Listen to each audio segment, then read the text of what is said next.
अशी एक लग्नगाठ भाग 35. तर मित्र आणि मैत्रिणींनो, आपण मागील भागात पाहिले की प्राची आणि अनुज पुन्हा भेटतात. तिचे पोट अचानक दुखायला लागते, म्हणून तो तिला दवाखाना करून घरी घेऊन जातो. तिथून सुद्धा ती निघून जाते. त्याच्यासाठी एक चिठ्ठी लिहून ठेवून देते.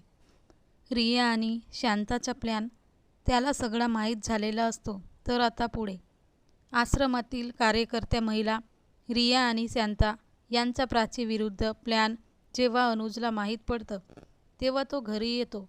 घरी प्राची नव्हती, पण तो चिठ्ठी वाचतो. तिने लिहिलेले असते की ती त्याच्या आयुष्यातून जात आहे, अजून बरंच काही. ते वाचून तो तिला शोधायला बाहेर पडतो. त्याच्या पायात चप्पल नाही हे सुद्धा त्याला भान राहत नाही. प्राची प्राची असं म्हणतच तो सैरावैरा पडू लागतो, तिला शोधू लागतो. लोक त्याच्याकडे आश्चर्याने पाहतात. प्राचीसाठी अक्षरशः वेडा होऊन इकडे तिकडे शोधत असतो.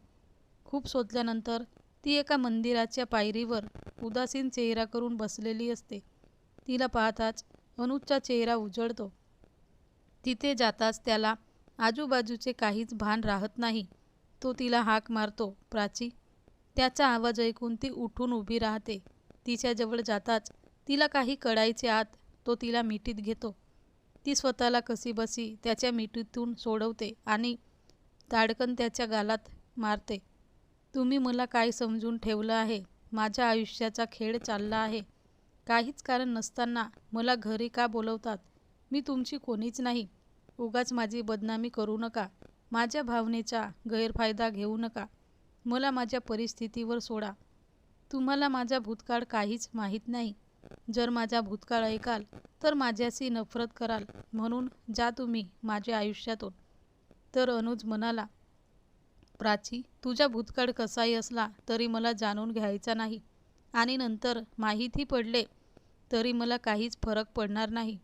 But I love you Prachi. I can't live without you. Please marry me. हे बाळ फक्त तुझं नाही राहणार, ते माझंही बाळ असेल. माझं प्रेम फक्त तुझ्यावर नाही तर बाळावर सुद्धा आहे. ती थोडा वेळ त्याच्याकडे टक लावून पाहत राहिली. तिचं मन भरून आलं आणि ती त्याच्या मिठीत शिरली. न राहावून हुंदके देऊन रडू लागली. आजूबाजूला असलेले लोक कुतूहलाने पाहत होते. त्याने तिला धरून पायरीवर बसवले आणि तो मंदिरात गेला. देवीजवळून कुंकवाचा करंडा त्यांनी उचलून आणला आणि सगळ्या लोकांच्या समक्ष त्याने करंड्यामधून चुटकीभर कुंकू घेऊन तिच्या माथ्यावर लावले आणि मुठभर कुंकू हातात घेऊन तिच्या पांढऱ्या साडीवर फेकले. तिला म्हणाला, हे घे, झालं तुझं आयुष्य रंगीन आता. आजपासून ही पांढरी साडी नेसायचं सोड. आणि सगळ्या समक्ष त्याने तिचा हात पकडला आणि घरी घेऊन गेला. शांता आणि रिया सगळे तोंडात बोट घालून बघतच राहिले. बाकी लोक कुजबूज करू लागले. हा एवढ्या मोठ्या श्रीमंत घराण्याचा मुलगा एका विधवेशी लग्न केले, त्याला काय पोरींची कमी होती की काय? त्यात बाकी लोक चांगलेही असतात. ती म्हणाली, खरंच एवढा मोठा श्रीमंत माणूस पण किती सच्च्या दिलाचा आहे. एका अनाथ झालेल्या विधवेशी लग्न करून तिचे आयुष्य घडवलं. पण त्याला माहीत होतं व्यक्ती तितक्या प्रकृती, म्हणून त्याने कुणाच्याही बोलण्याकडे लक्ष दिलं नाही. त्याला जे योग्य वाटले तेच त्याने केले. प्राची त्याच्या घरात राहत होती. तो प्राचीची खूप चांगल्या प्रकारे सेवा करत होता. तिच्या बाळाच्या आरोग्यासाठी स्वतः स्वयंपाक करून तिला खाऊ घालत होता. तिला चांगली पौष्टिक फळे खायला लावत होता. वेळेवर हॉस्पिटलमध्ये चेकअपसाठी घेऊन जात होता. एक दिवस प्राचीने त्याच्याजवळ हट्ट केला की अनुज, तुमची आई इथे 2दा येऊन गेली. मला माहीत आहे, पण आईला तुम्ही एकदाही मला भेटवलं नाही. ते आत्ता काही नाही, मला सासूबाईला भेटायला यायलाच पाहिजे. मला घेऊन चला ना प्लीज. तिच्या हट्टामुळे त्याने तिला त्याच्या आईला भेटायला घेऊन जाण्याचे ठरवले. त्याने अगोदर आईला फोन केला. आई, मी येत आहे तुझ्या सुनेला सोबत घेऊन.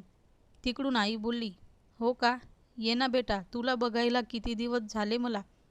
तुला कशाचा एवढा राग आला आहे? तू आपल्या घरीसुद्धा येत नाही, आईला भेटत नाही. आणि माझी सून, लग्न केलंस का तू? बरं, काही हरकत नाही, असू दे बेटा. घेऊन ये माझ्या सुनेला मला भेटायला. मी स्वागत करीन तिचं. त्याने फोन ठेवला आणि प्राचीला घेऊन गाडीत बसला आणि आईला भेटायला निघाला. प्राचीच्या मनात धडधड होत होती, कारण अनुजच्या आईला भेटायला ती प्रथमच जात होती. अनुजने एका घरासमोर गाडी थांबवली. त्या घराला पाहून प्राची एकदम दचकली. आश्चर्याने आणि भीतीने म्हणाली, अनुज, हे तुमचं घर? अनुज म्हणाला, हो, पण हे घर तर. प्राची काही पुढे बोलणार तेवढ्यात अनुजने तिचा हात पकडला आणि घराचे दार ठोठावले. प्राचीच्या मनातली धडधड अजून जास्त वाढली. अनुजच्या आईने दार उघडले आणि आनंदाने अनुजला म्हणाली, ये बेटा. आणि तिचं लक्ष लगेच प्राचीकडे गेलं. प्राची लग्नाच्या जोड्यात डोक्यावर पदर घेऊन खाली मान घालून उभी होती.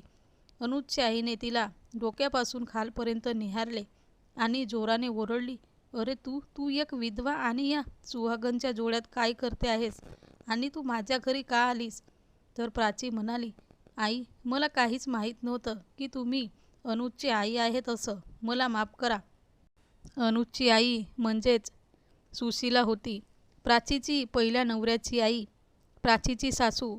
आणि हे सगळं प्राचीला आत्ताच माहीत पडलं.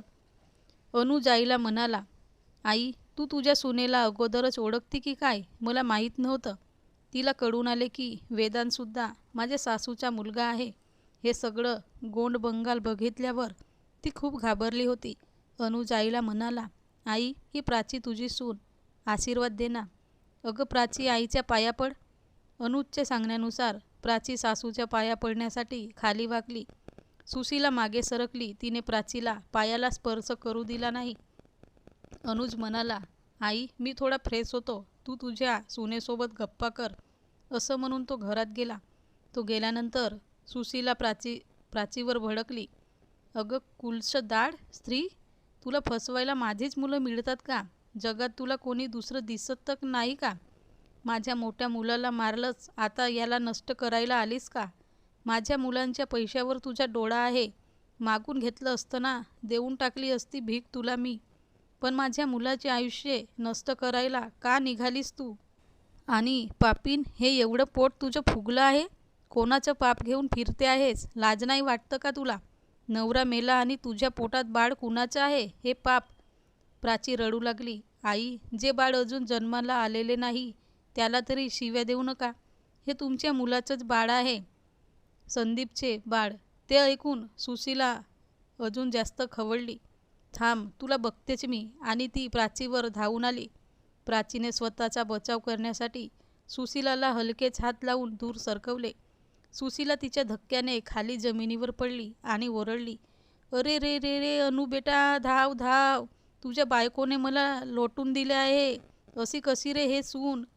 अनुज घरातून धावतच आला. जमिनीवर पडलेल्या आईला उचललं. आई, उठ, काय झालं? अगं प्राची, असं कसं लोटून दिलं तू? प्राची घाबरत म्हणाली, नाही अनुज, मी हटकून नाही केलं. अनुज म्हणाला, तू मला काही सांगू नकोस. माझी आई आहे, मी तिला ओळखतो. तेवढ्यात सुशीला म्हणाली, हो ना बाळा, कशी आहेस? हिला बघ ना, मी आत्ताच चांगलीच अद्दल घडवते. असं म्हणून सुशीलाने चप्पल काढली आणि प्राचीवर धावून गेली प्राचीला मारण्यासाठी.